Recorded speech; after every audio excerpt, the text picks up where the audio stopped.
Good evening and welcome to a most unusual and creative annual celebration of the Clackamas River Basin Council. I'm Bill Monroe, Council Chair, and I'm joined this evening by Gail Shalom, next year's Chair, and our excellent and creative staff and many guests and partners. It would be an understatement of the first order to say 2020 has been a challenge to us in unimaginable directions: a deadly pandemic, contentious elections, and finally, ultimately, devastating fires. Friends and neighbors across Oregon and in the western United States have lost jobs, property, homes, and sadly, many lives. We all grieve in unison.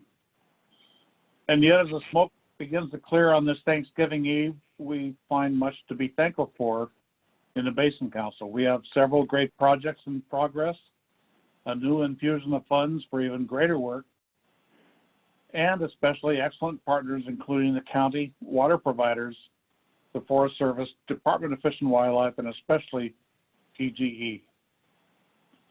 The future is bright for the river, its habitat, and its diverse fisheries.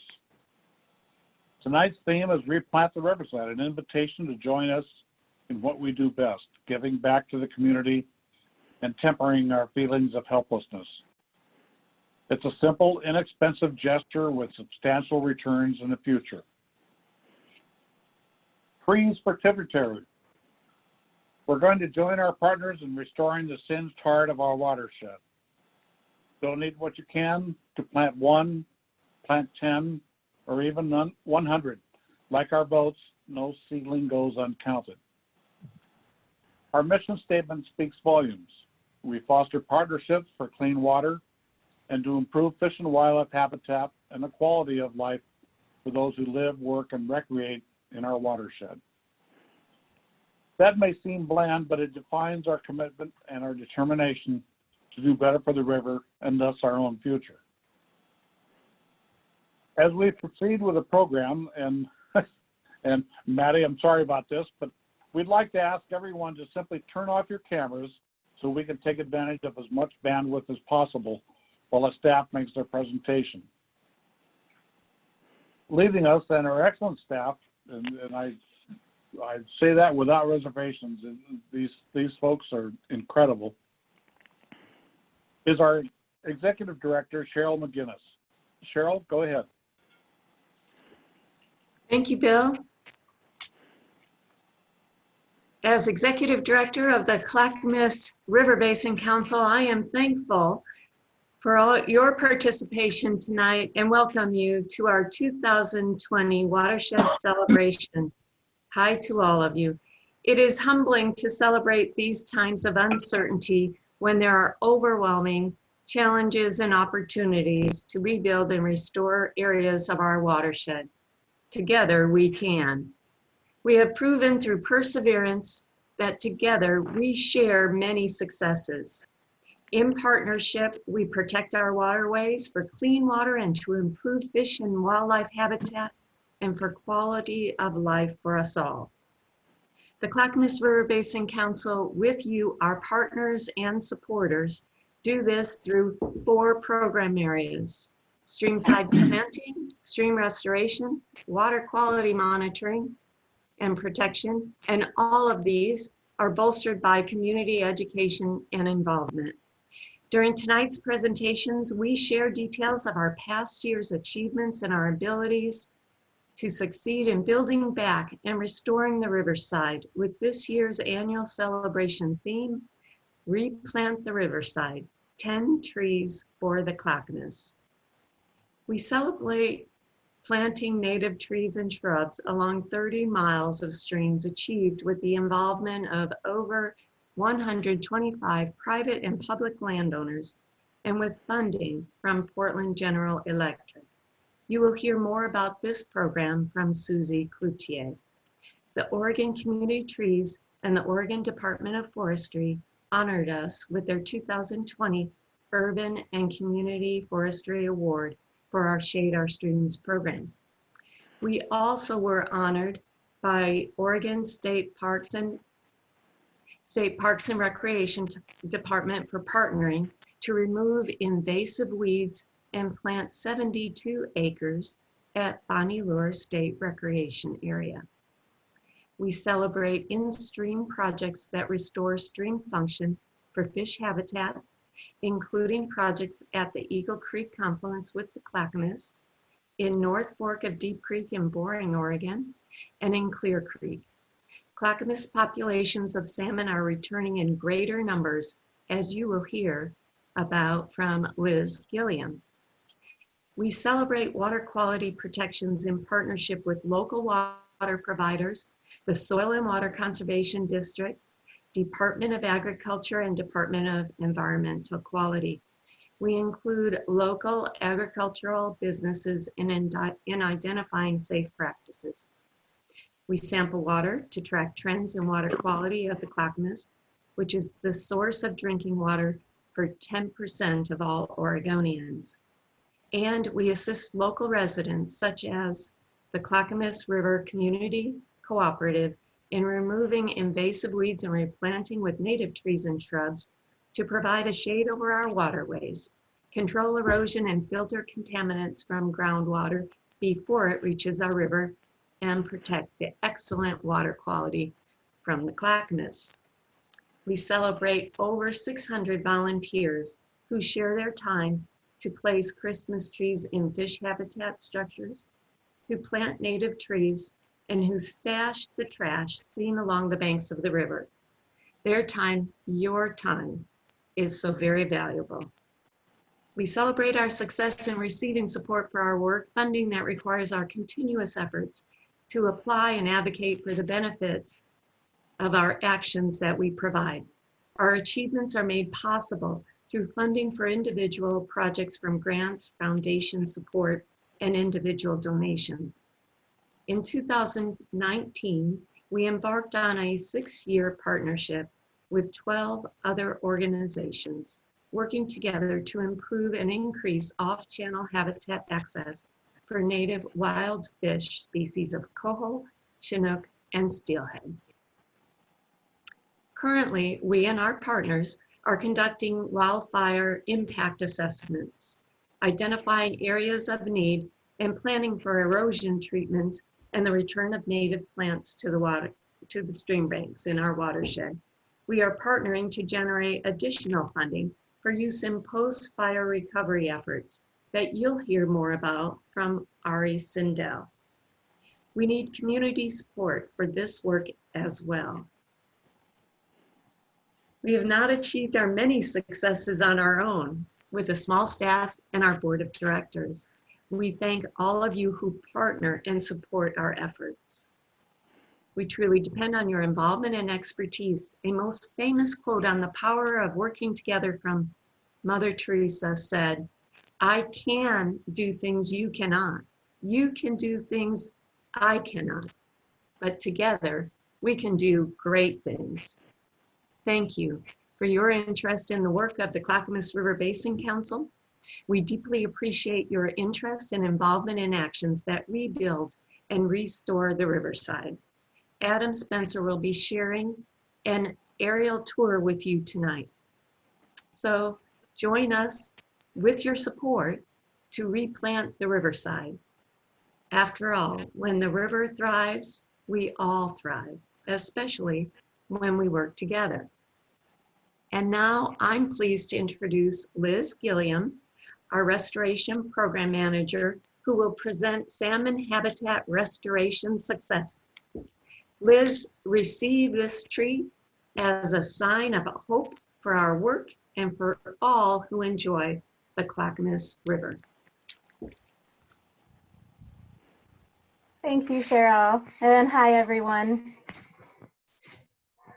As part of our in-stream restoration program, we have been improving habitat and access to habitat and putting wood back into the rivers.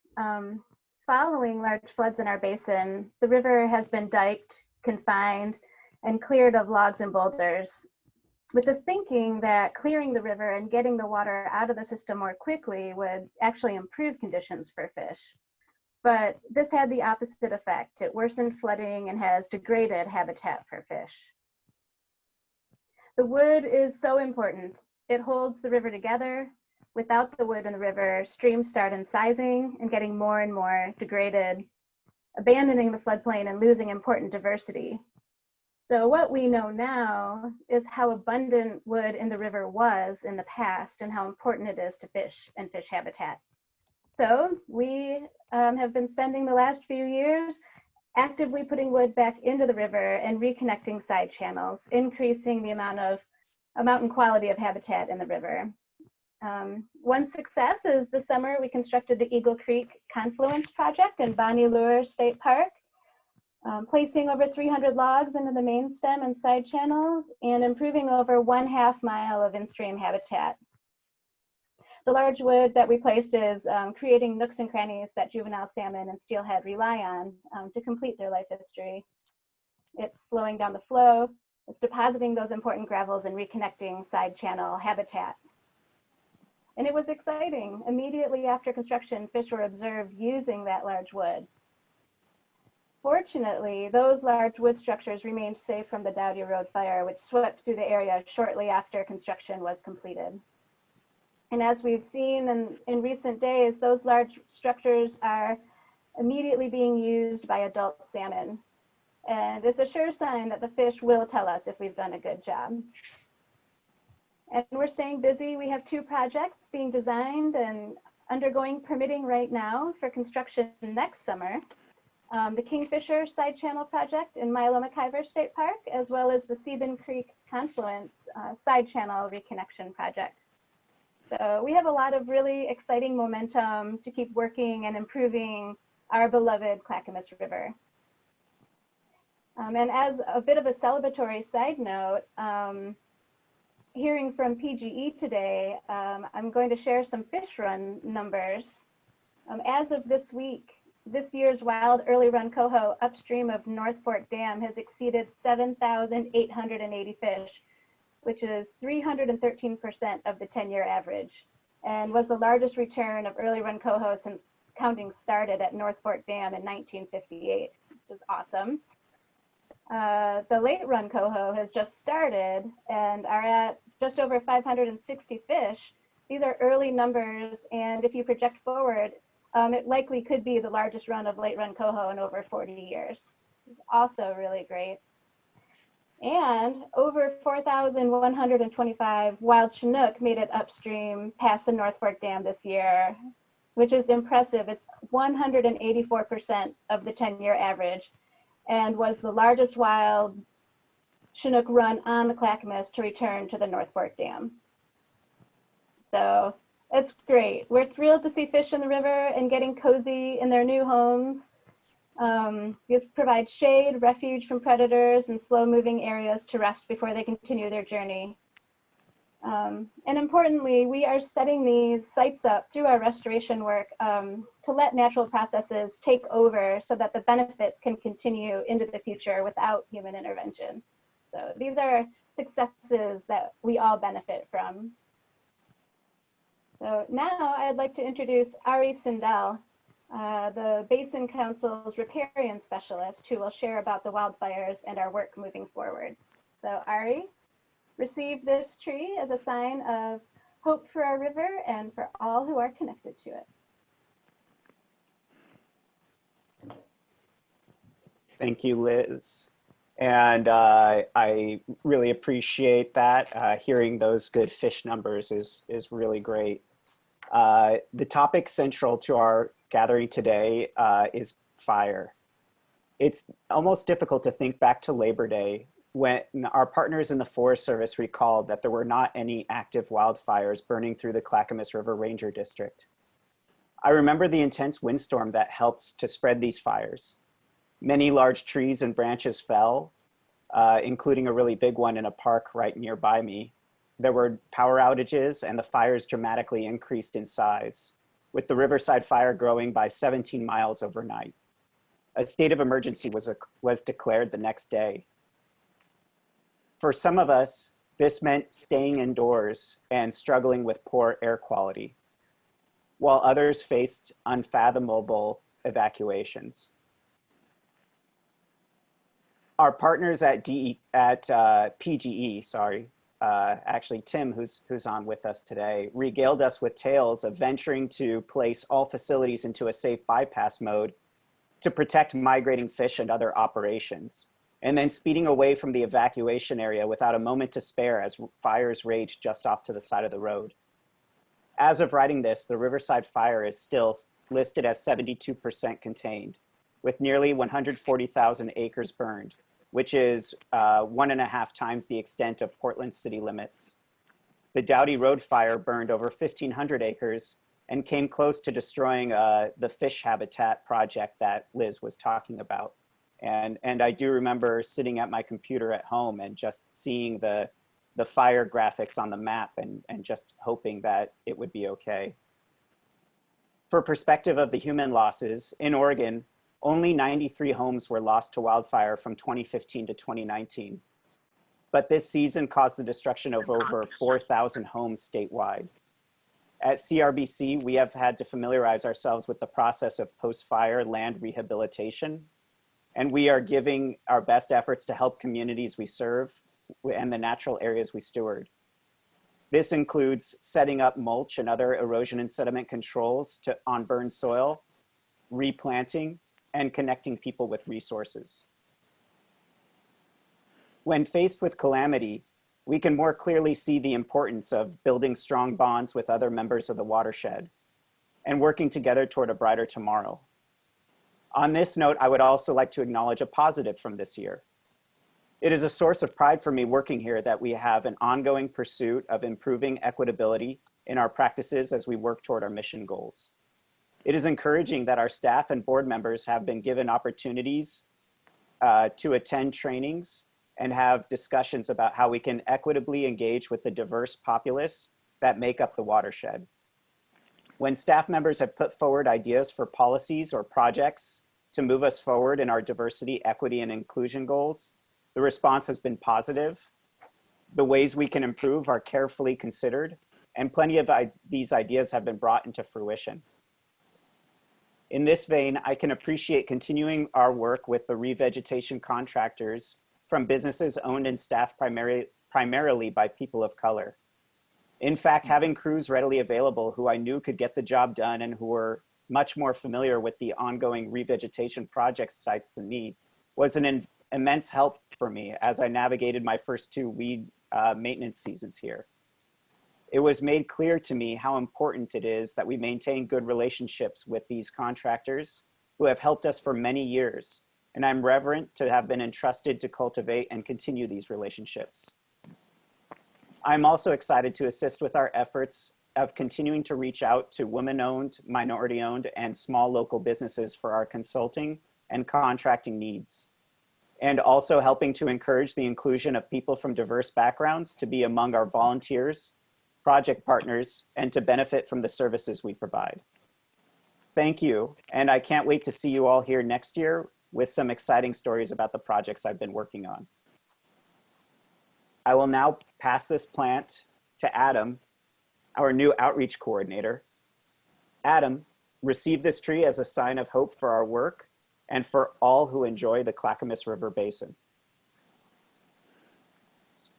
Thank you, Ari. Thank you for that presentation. Let me switch here to the virtual watershed tour. With this going virtual and all these changes we've had to make, my position with this organization is quite different than we would like it to be. Normally we'd be out there in the field together. I'd get to meet you. We'd be hosting events. We'd be together doing the work. And with these changes, there are some benefits. And one of them is that we've been able to embrace the virtual and create this virtual tour of our watershed. So what we've been able to do is fly a drone all over the watershed and create these 360 images of different parts of the watershed to create some of these stories to be able to share with people that we hope for long beyond this period of virtual necessity, we will be able to share in these new and exciting ways. So I'd like to give you just a little sneak peek here tonight. You can see I'm just clicking and dragging around the screen So this is a 360 website. And what all you'll need to do is when we send you the link to do the tour for yourself is click on the image in the background and take this black circle and hover it on these info cards, or activate the links by hovering on them. So I just want to give you all a quick rundown of how to do it yourself someday, so you can take the time and navigate these 4 modules of a virtual tour that we have created. We start the first one here at Willamette Falls, which is not technically in our watershed, but it's important because it's where the Clackamas gets its name, from the Clackamas people. They were people who spoke the Chinook language and lived here for time immemorial. And here at Willamette Falls, they had great villages, where now we have Oregon City and West Lynn, with the villages of Clowawalis, had people here fishing for salmon with great nets, fishing for lamprey here at the waterfalls that they called Hayas Tai Tumwata, the Great Chief Waterfall. So here's an image of what that looked like for them on these same falls that we enjoy today. And so you can see with this tour, you can look around, and it's actually designed as an educational tour for local high schools. So I'll have the privilege to join some high schools on Zoom calls just like this, present what we're talking about, take them virtually around the watershed, and share some information with them at a level of education that will be actually officially approved by the state of Oregon. So, but we are taking the quick tour tonight. So we'll jump up to the top of the watershed to Timothy Lake, where the springs come up out of the ground and the Clackamas starts to form. Here you can see, looking around at the top of Timothy Lake, coming out of the forest, this is actually close to the Pacific Crest Trail.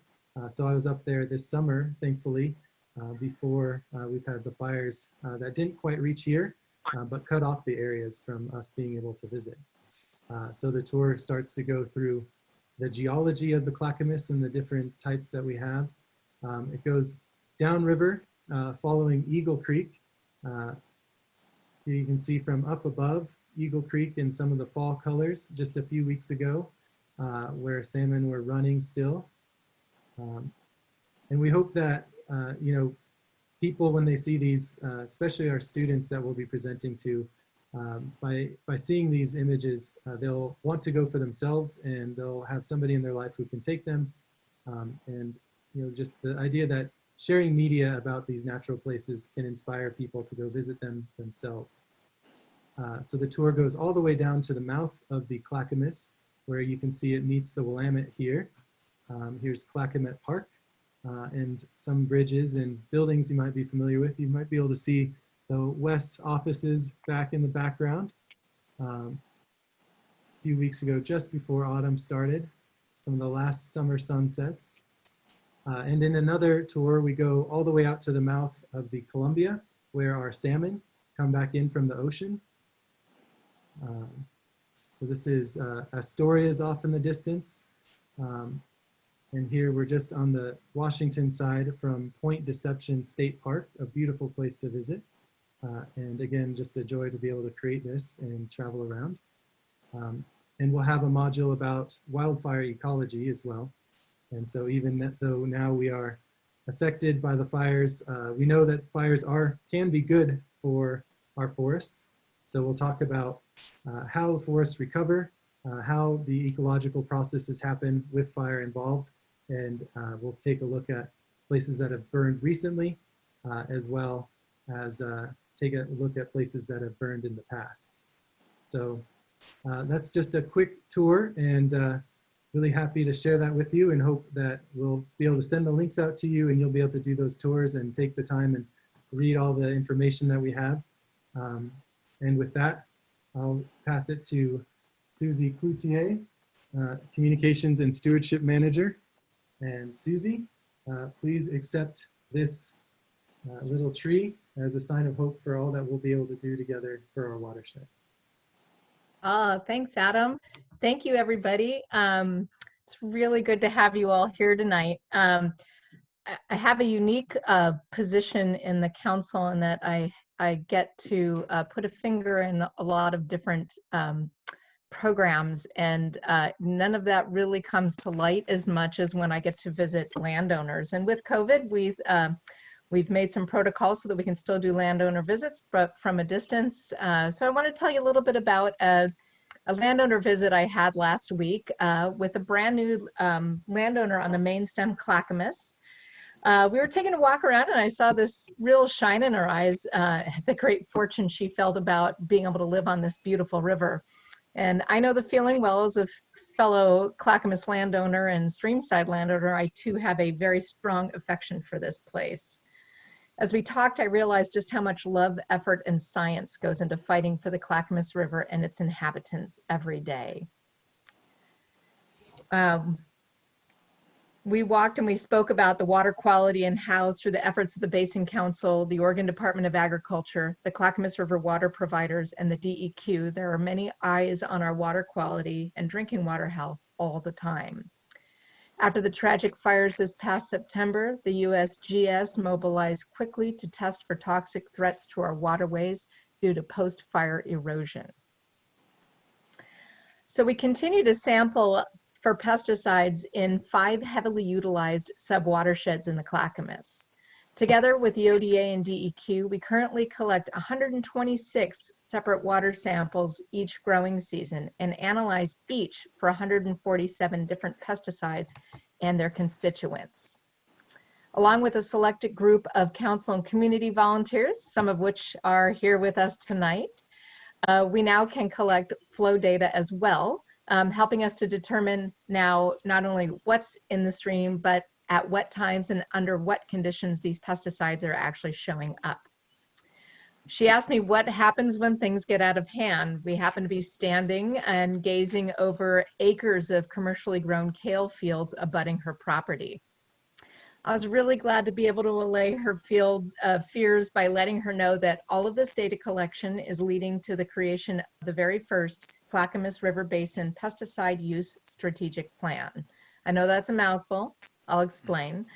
This plan is designed to put the power to change practices and improve water quality health into the hands of those who earn their living farming in the Clackamas.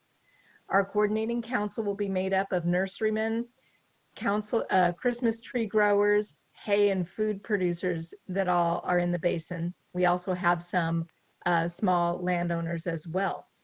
Together, they, with the guidance of the Basin Council, Clackamas Soil and Water Conservation District, and Oregon Department of Ag, will put together a sensible and effective reduction plan for their operations, utilizing a variety of different strategies, from planting riparian buffers to installing living wind blocks to upgrading spray nozzles and equipment, and receiving ongoing education for their on-the-ground application staff.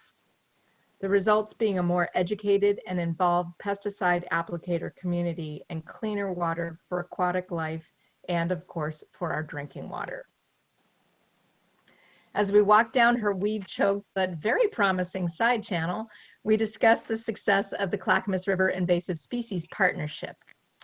CRISP was formed in 2017 as a collaborative partnership in an effort to keep the upper hand on new and dangerous weeds in the basin. CRBC, along with other participating metro, state, and federal partners, now have funding to locate and eradicate dozens of species of EDRR, early detection rapid response weeds in the watershed, thus saving vital habitat and a lot of money for taxpayers. Since its inception, CRBC has recruited 28 different landowners in this important program. A great majority of them, by the way, on the Deep Creek Basin, which is choked with knotweed. We see this as far more than simply 28 access agreements to treat invasive weeds. We see this as more like 28 families who will also know how to spot some of our basin's worst invasives and who also know how to seek additional resources to help them be great stewards of their own properties. It's a win-win. We stood on the tip of her property just as it juts out into the river, and I was able to point out 2 large properties upstream, both who have graduated from our successful Shade Our Streams program. Do you see those bright green patches I asked? Those are just 2 of our many landowners who have participated in this popular and now replicated program.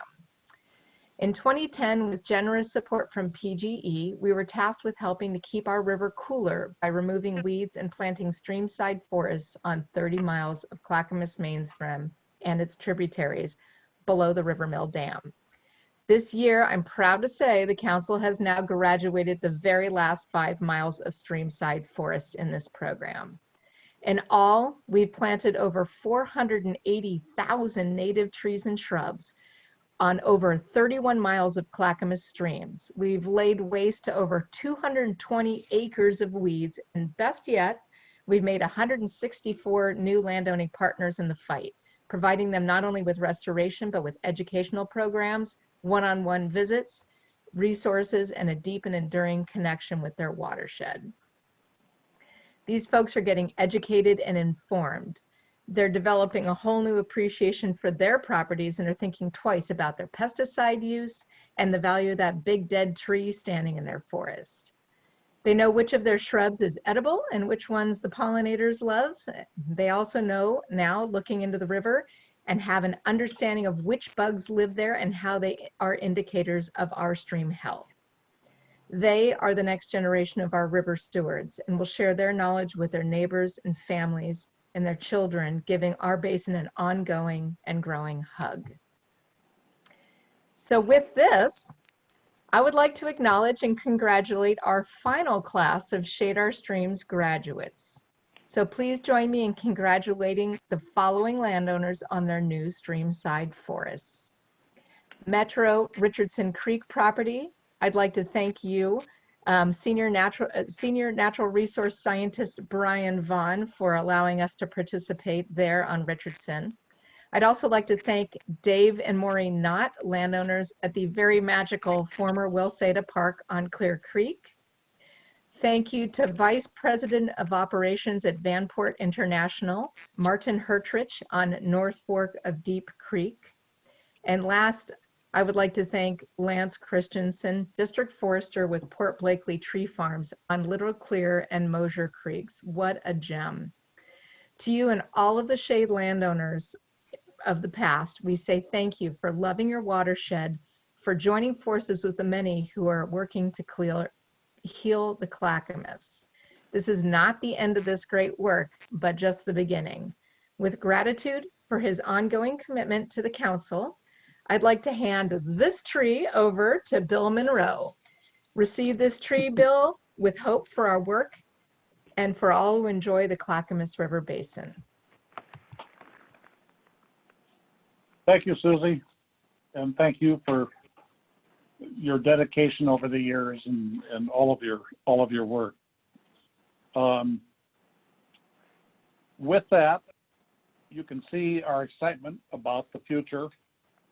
Some of you are bound to have a few questions, and rather than attempt to juggle them simultaneously, we're going to break into smaller groups for about 10 minutes and then reconvene to recap your questions, ideas, and themes.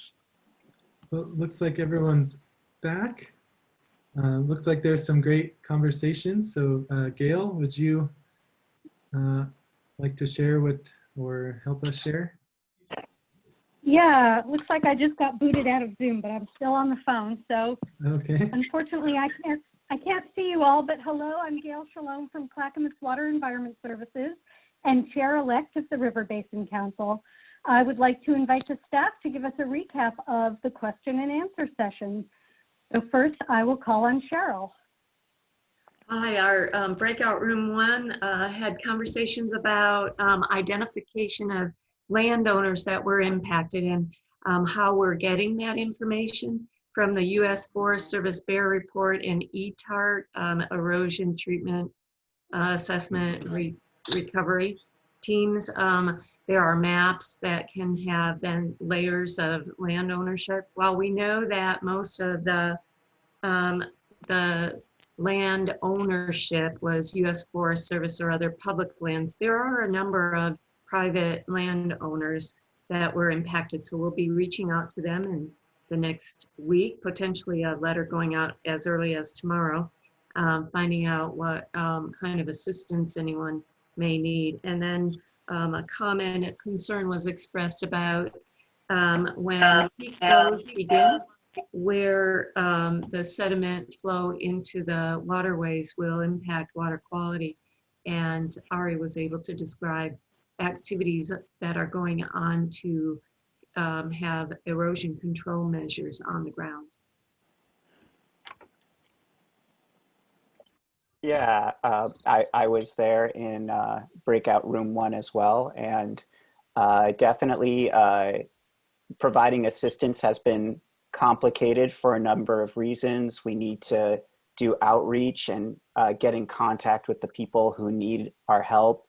There's a lot of organizations working in the area, the county, the EPA, and just making sure that we're coordinating and that we're able to make sure that we're going to be able to put stuff on the ground and help out without it intruding on other processes in the post-fire cleanup and recovery. All right, sounds great. Let's move on to the next breakout room. Liz, fill us in on your group. That 10 minutes flew by. What I wanted to hear before I even got to any questions that folks had was I wanted to hear how people associated with the river. And it was really inspiring. It was, I think you can all agree, it was nice to hear all of the virtues of the watershed and how much we as a community rely on it and take advantage of it. From fishing, you can reportedly catch fish 12 months out of the year, like native anadromous fish. So I need to go out with those folks and learn those spots.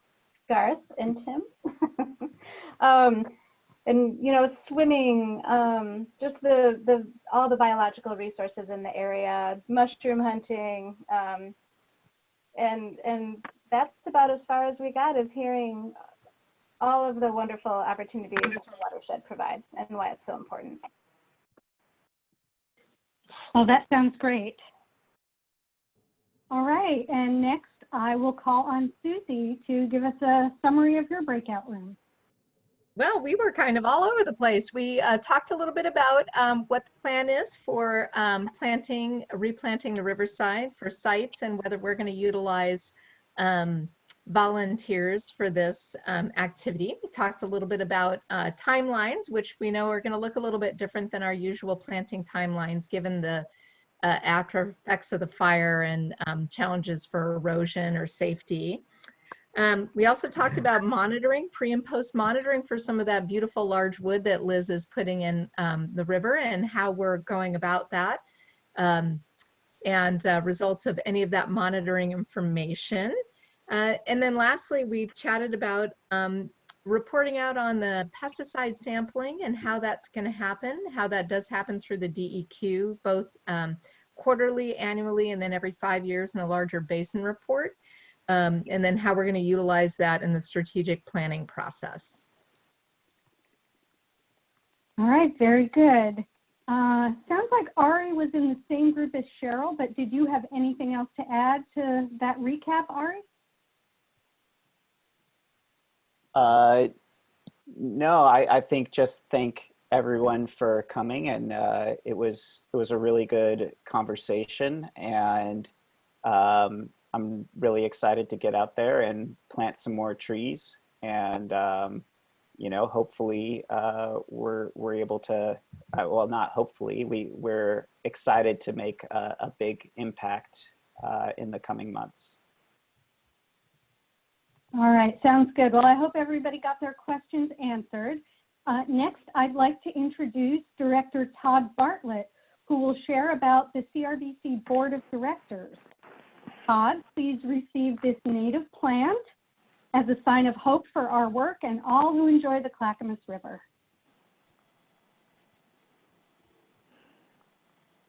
Thank you, Gail. As a member of the council for the past 4 years, I've learned much about the basin and the work of the council. The Clackamas River Basin Council is made up of 25 board members and 6 staff members. Combined, these 31 people represent over 200 years of collective expertise and dedication to the health and well-being of the watershed. In addition, there are countless volunteers and donors who give of their time and resources. In an often diverse world, the council has brought together many community interests to represent the diverse relationships with the Clackamas River Basin for the benefit of all, humans and wildlife.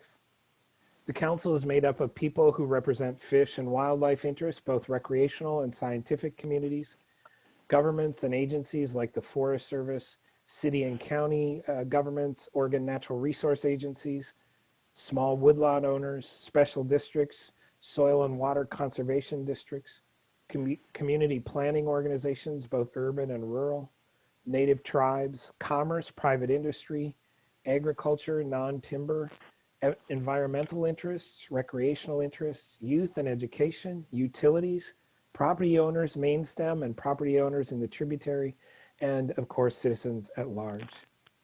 If you would like to join the effort to foster partnerships for clean water, flourishing habitat for wildlife, and improving the quality of life for those who live, work, and recreate in the Clackamas River Basin, please contact us at www.clackamasriver.org and let us know. And now I would like to introduce Dave Bugney, who will share about the Clackamas Conference. Dave, receive this tree as a sign of hope for our work and all who enjoy the Clackamas River. Thanks, Todd. My name's, as Todd mentioned, Dave Bugney, and I represent small woodland owners within the basin.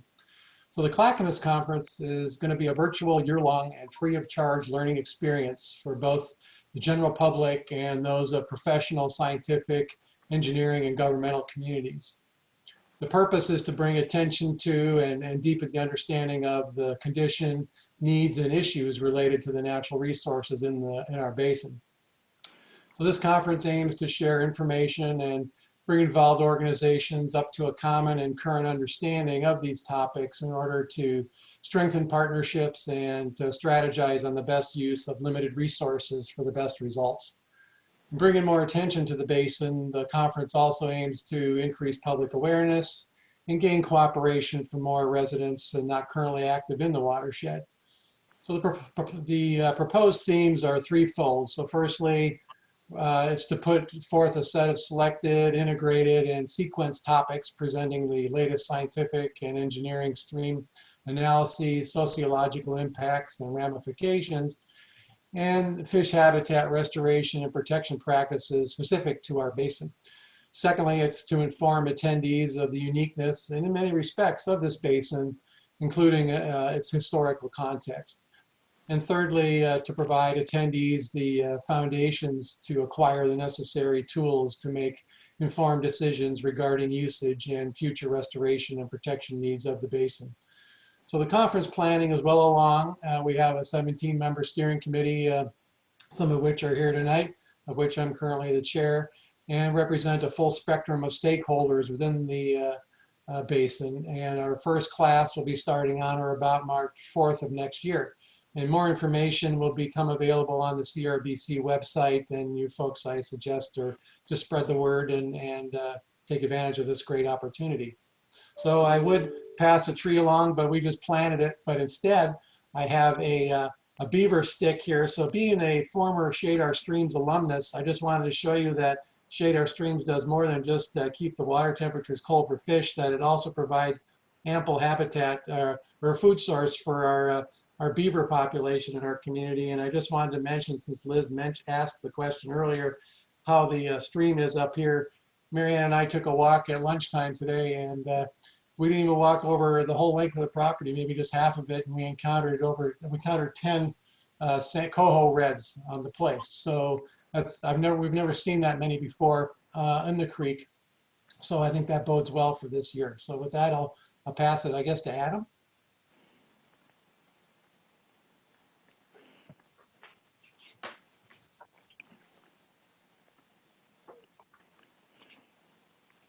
Oh, I was muted. Great. Thanks, Dave.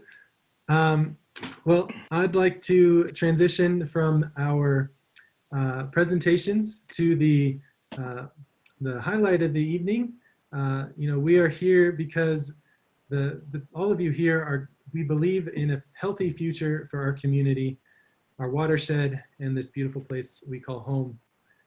We're inspired by the progress we've been able to make to protect our drinking water, to help our salmon recover, pass on future generations this wonderful place to live, work, and recreate.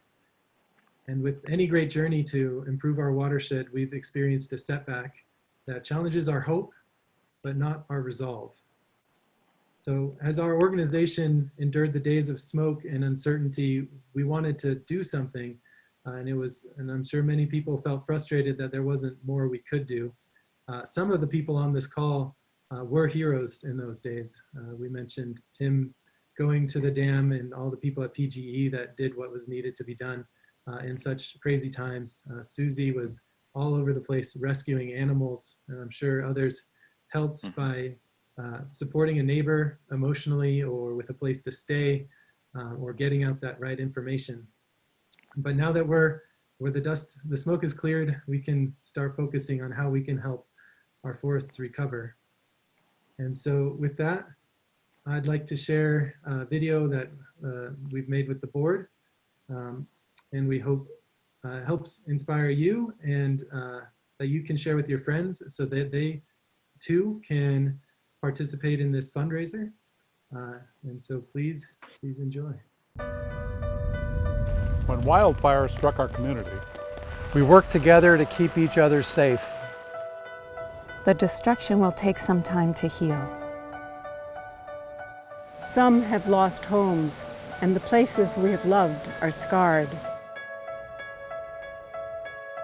But we can work together again and bring back our forests. By planting native trees and treating weeds, we can replant the riverside. We can replant the riverside faster and more fully, so the forest comes back stronger. For the Clackamas River Basin Council, replanting the riverside is what we do best. Since 2007, we restored greater than 50 miles of riparian forest. That's why we're launching the Replant the Riverside 10 Trees for the Clackamas campaign. for $10, you can plant a tree and restore our burned forests. We'll be working with our neighbors and parks to replant the riverside. Calling upon you and volunteer teams to replant the riverside.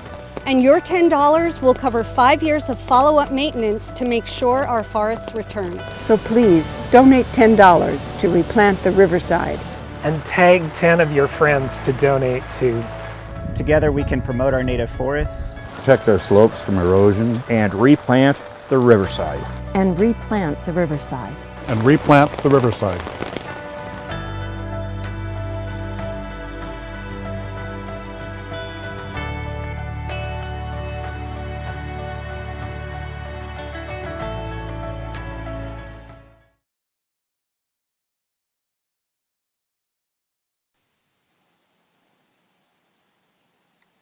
So with that, on behalf of the Clackamas River Basin Council, I'm honored to officially launch the Replant the Riverside 10 Trees for the Clackamas campaign. We need your help and we know you will deliver. So please, if you are able, donate $10 so we can plant a tree and care for it for 5 years so it gets established. Each tree will help shade our streams, provide habitat for wildlife, filter our water, protect our slopes from erosion, and sequester carbon from the air. So please donate to Replant the Riverside and be proud that you're supporting us in our community, and proclaim on social media that you're doing so and tag 10 of your friends to do the same. We can grow like a forest, planting seeds of hope to get to work restoring what we've lost in these horrific fires. So now I'll share a link and you can click on that link now, or you can get it in your browser ready to go. That'll take you straight to a PayPal terminal that will donate straight to us. So here's the link there. I'll also share our federal tax ID number, as we are a 501c3 nonprofit, and so your donation will be completely tax deductible.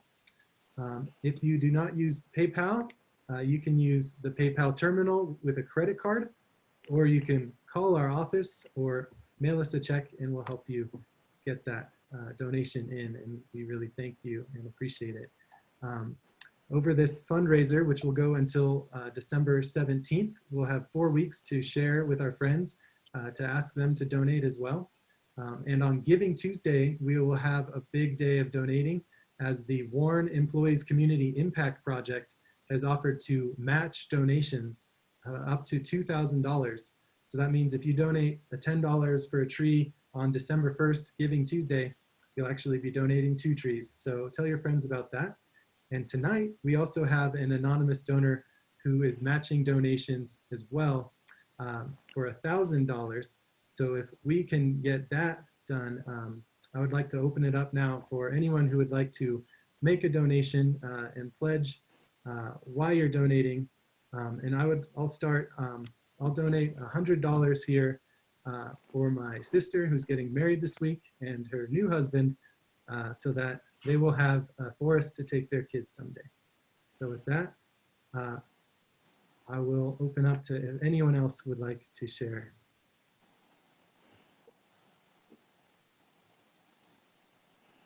Okay, well, this is Bill again, and we'll watch the donations together for a few minutes.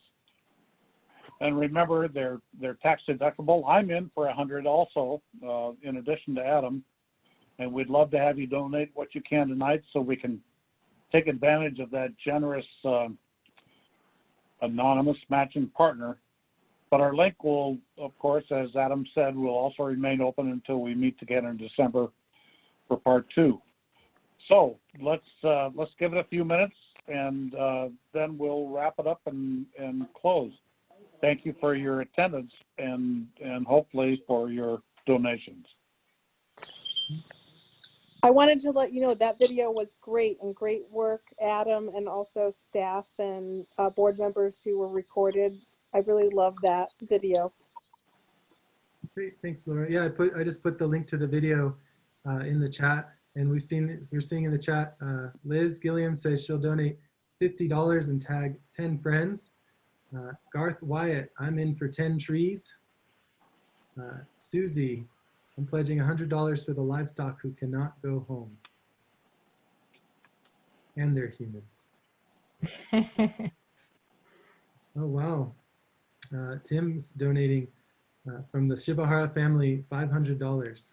Thank you, Tim, and your family. Whoa. Wow, Tim. That's great. It's going till and 7:30. Dave, the Bugny's in for $100. Thank you. Thank you so much for donating and for your work caring for our trees. Todd Bartlett, 5 trees, 1 for each of my nieces and daughters. And Bill, he's in for 10 trees as well. And Ivar said he already donated the other day. Great, thank you so much. Well, I think we've hit the $1,000 grant matching already. Great. John Runyon, I'm in for $100. Ari's in for 2 trees. Austin and Satya are new friends on the call. And we have Dana, or is it Dana? Clave donated $100. So thank you so much. Bill, you want to take it from here? Sure. I want to thank everyone, and I will let you know that we'll let you know when these trees are going to be planted. There's so many variables. Of course, we have to get over the pandemic. If not over, we have to at least ensure that we can do it safely. And the best times for planting are probably in March. There was some question about waiting until April, but that gets to be a little bit late for a lot of these species.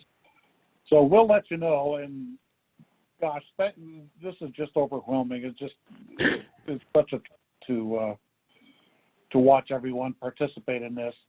And thank you for your attendance and interest in what is really one of Oregon's most unique watersheds. And whether or not you've been able to donate tonight, the doors will stay open for you for the next few weeks.